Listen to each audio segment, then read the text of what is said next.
Script narrate చేయడానికి వెళ్ళినప్పుడు ఎవరైనా ఏం అడుగుతారంటే ఎలివేటర్ పిచ్ అని ఉంటుంది బేసిక్ ఇది ఫాలో అవుతుంది అంటే నాకు 5 minutes లో స్టోరీ చెప్పు ఇంప్రెస్ అయితే నేను నిన్ను మొత్తం స్టోరీ వింటా అని. అవును. సరే అది చెప్పేస్తాం, నచ్చింది సినాప్సిస్ పంపి అంటారు. సినాప్సిస్ ఒక 2 పేజీలు ఉంటుంది. కామెడీ సినిమాల్లో మనం స్టోరీ ఏమి ఎక్స్పెక్ట్ చేస్తాం, డైలాగ్స్, యాక్షన్స్, ఎగ్జాక్ట్లీ ఆ స్టోరీ వెళ్ళే విధానం ఇవే కదా.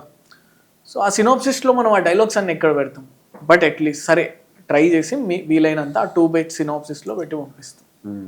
పెట్టిన తర్వాత మళ్ళీ ఒక 3-4 నెలలకేమో మనకు కాల్ బ్యాక్ వస్తుంది, సరే బాగుందండి ఒకసారి 1 line ఆర్డర్ కూడా పంపించండి అంటారు.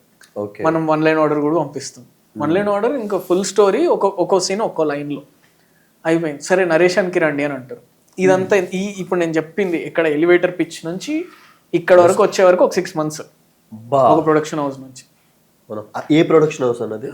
ఓకే, అయిపోయింది. సరే నరేషన్కి రండి అని అంటారు. నరేషన్ అంటే ఎట్లుంటుంది, ఇంత అయిన తర్వాత నరేషన్ అంటే ఎంత, ఒక 1 hour మినిమం టైం ఇస్తారు కదా మనకి.